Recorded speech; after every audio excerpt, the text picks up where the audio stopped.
Yo, what is up guys? Delboy here, aka Blue Collar Sports TV. Hopefully you guys are doing well. If you're new here, smash that like, hit subscribe, all of that good stuff.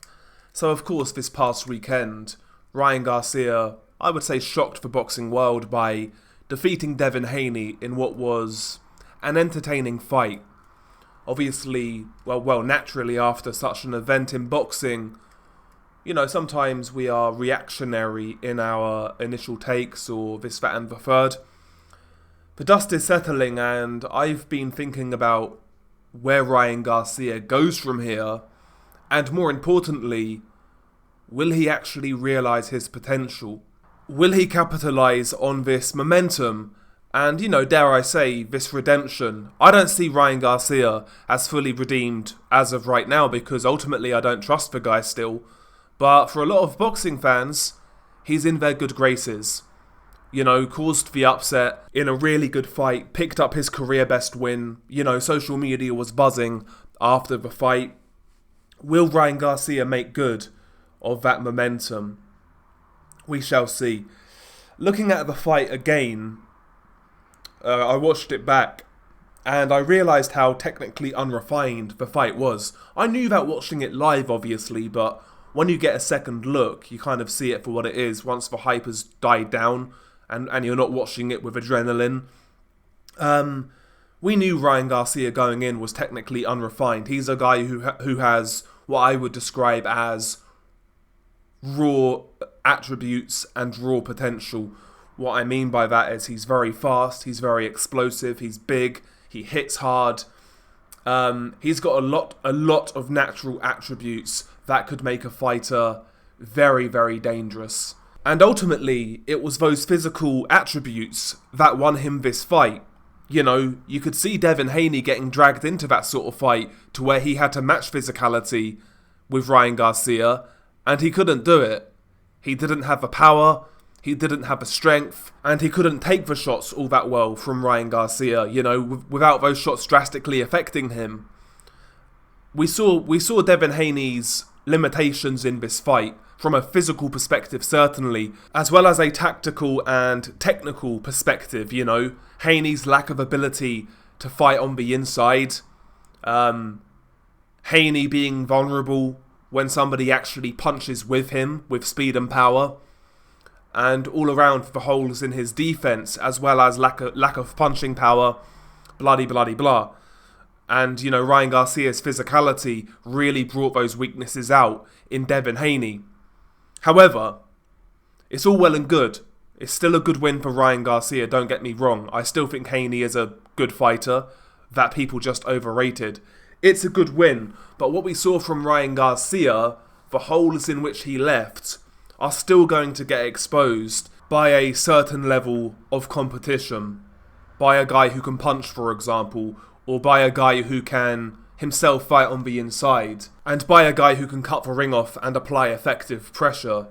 Because Devin Haney it looked like Devin Haney was on the front foot in many rounds of that fight, but it was because Ryan Garcia was just inviting so much pressure onto himself. Because, you know, Ryan Garcia has no ability to box backwards. That's not his strong point. His strong point is holding his feet, or even coming forwards, but boxing on his back foot is not his strategy, and it doesn't suit him. And we saw that in the first half of the Devin Haney fight. Devin Haney was able to get close to him, let go of some shots, and it gave the impression that Haney, who's not an aggressive fighter, was being the aggressor. You know, he just let Haney come onto him, and against a guy who can't punch like Haney, yeah, you can get away with it. But against other guys in the division, like a Teofimo Lopez, who granted isn't great at cutting the ring off, granted, but he can punch. If you allow Teofimo to walk in on you like that, it could be trouble. We've got guys like Subriel Matias, who is very good at cutting the ring off and throwing punches while moving forwards, you know, swarming you with shots on the inside, body to head, a relentless storm of pressure. Even Isaac Cruz, I think Isaac Cruz stylistically is a good fight for Ryan Garcia, But if he invites that sort of pressure from Isaac Cruz, he could be in for a hard night. You know, the lack of footwork on the back foot was pretty apparent. You know, backing up in straight lines, backing up to the ropes or the corner and then turning your back, things like that. Backing himself up into bad places in the ring, not maintaining distance while he's moving. He's just moving, then stopping, and then allowing pressure onto himself. Again, he got away with it against Devin Haney, but there's other guys in the division who could take advantage of those flaws. What I'm trying to say is, yeah, we know Ryan Garcia is very impressive from a physical and athletic perspective. But the holes are still there with Ryan Garcia. The issue I have with Ryan Garcia going forwards, from a technical perspective, is I've not seen improvements in Ryan Garcia technically for a couple of years or so. You know, some of his decision-making in the ring isn't great. In fact, I'd say it's bizarre. You know, we saw that against Oscar Duarte, a similar issue in that fight where he just allowed Duarte to have success. That's what it looked like to me. You know, making bizarre decisions, holding your feet while trying to do a shoulder roll. Same with Devin Haney, you know. There's also other issues when it comes to being more subtle in his approach to set up the left hook. I didn't see Ryan Garcia throw one feint in that fight. We never saw Ryan Garcia consistently work the jab and then feint the jab to disguise a left hook, for example. We didn't really see Ryan Garcia hook off the jab all that often.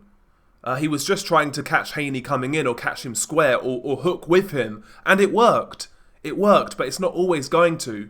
There needs to be more versatility with Ryan Garcia's offense and how he sets up his power shots. There needs to be more variety to his game. You know, not just the left hook to body and head, but the jab, the right hand. Now, the right hand he was throwing a bit more consistently against Haney, and it actually had good success. But he still doesn't turn that shot over all that well. He could have done a lot more damage with that right hand against Haney because Haney couldn't block that shot all night long. But Ryan Garcia doesn't really turn that right hand over all that well. Doesn't turn the knuckles over, and it's kind of limp-wristed, that right hand, I would say. Just based on what I saw. So for me, I'd like to see Ryan Garcia. Ryan Garcia is never going to be a defensive wizard, right? He's never going to be a slick boxer, so to speak. But what I do think he can do is improve his... improve the ways he creates his openings. You know, more subtle in certain approaches, in certain moments, like the feinting, like a better use of the jab, a more consistent use of the jab. Not only is it a scoring shot, of course, but he can use it to set up his left hook, or even his right hand, or the left uppercut, etc. Feints to draw a reaction from his opponents so that he can counter. Because when he's not doing those things, Ryan Garcia tends to just spam the left hook and sometimes the right hand, just basically trying to force an opening, so to speak. And again, we saw in the Haney fight, his best work was when he was punching with Haney. He was picking holes in Haney more so than trying to force the issue. That's where Ryan Garcia is at his best, you know? And he needs to find a way to be more creative in creating openings to land those power shots. Because when he tries to force the issue, Ryan Garcia is a knockout waiting to happen. Listen, I question the validity of the Tank Davis fight. But the knockdowns, or the first knockdown in that fight, kind of highlights what I mean. He still has that Amir Khan syndrome. He throws his punches with his chin in the air, and when he's getting over reckless, he is there to be caught and knocked out, or at least dropped. That's where I come to Teofimo Lopez. If he has those aggressive moments against Lopez, Lopez can counter him and badly hurt him. You know, he needs to be forcing his work less, and in my opinion, trying to find ways to create openings, to try and draw his opponents out and then counter and then throw. But yeah, technically Ryan Garcia still has a lot to learn, in my opinion. I still want to see a jab. I still want to see a bit of a guard at times. Little bit of head movement. Tucking that chin a little tighter. Keeping that left hand up a little more. basic stuff. Again, Ryan Garcia is never going to be a slickster. I'm not asking him to be. But considering the attributes he's got, I think he can do a lot better. We're not talking about reinventing the wheel. We're talking about technical elements that I believe can be added to his game. So technically, I still believe Ryan's got a long way to go. Yes, great win against Devin, but let's not overreact and make out Ryan Garcia as something he's not right now. Secondly, most importantly, I would say, Ryan Garcia's mentality. Ryan Garcia's dedication to boxing. You know, we have questioned it over the last 2, 3, 4 years. Is Ryan Garcia a social media influencer, or is he a boxer? You know, we saw him miss weight against Haney. We've seen him take fights at like catch weights at 140.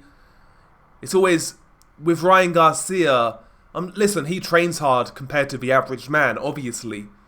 But in comparison to elite level fighters, do you think Ryan Garcia could do more?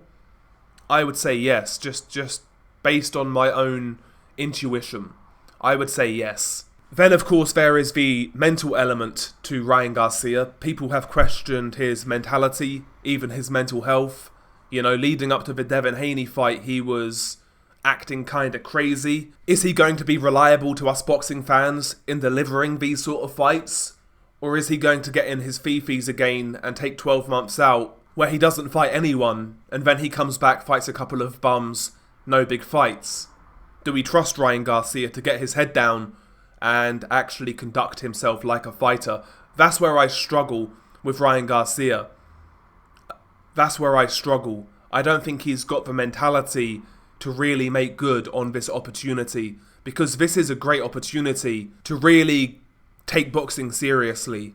If he got his head down, wisened up, matured, and focused solely on boxing, who knows where Ryan Garcia could go? If he trained hard, if he worked on his deficiencies, if he kept himself in shape, if he kept active, who knows where Ryan Garcia could go? So like I said, this is a very good win for Ryan Garcia, potentially very big for his career, but ultimately at this point it's down to him whether he capitalizes on this momentum and this opportunity. And again, one topic of conversation that for some reason is very popular in boxing is the discussion of who is the face of boxing. Well, we're soon approaching a post-Canelo world in boxing, and Ryan Garcia has an opportunity as good as anyone else to take that spot. Because, listen, he looks the part, he's exciting, he's got power, he has that little bit of stardust. People are going to talk about this guy across all generations, from us boxing fans to the casuals. You know, he can attract a wide audience, there's no doubt about it. And as we move further past the Mayweather era, I think the O is becoming less and less important. For me, Ryan Garcia, the blueprint is obvious, and to me, it's to take the Oscar de la Hoya route. I think Ryan Garcia can go 50-50 in these big fights. Let's say he fights Teofimo and Subriel, wins one, loses one. I don't think it affects his market value. I really don't. If he's going in there and putting on a show, not doing what he did against Tank, but putting on a show, win, lose or draw, he's always going to be exciting. And I think he's always going to generate an interest and an audience. I really do. But do I have faith in Ryan Garcia going that route?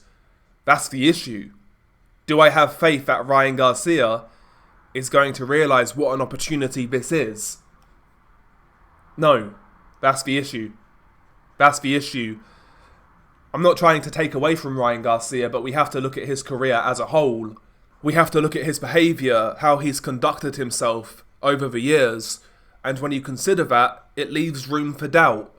I hope he can grow. I hope he can mature, like I said. And I hope he realises what an opportunity he has. Anyway, share your thoughts below. Beanie Guy Delboy. Peace.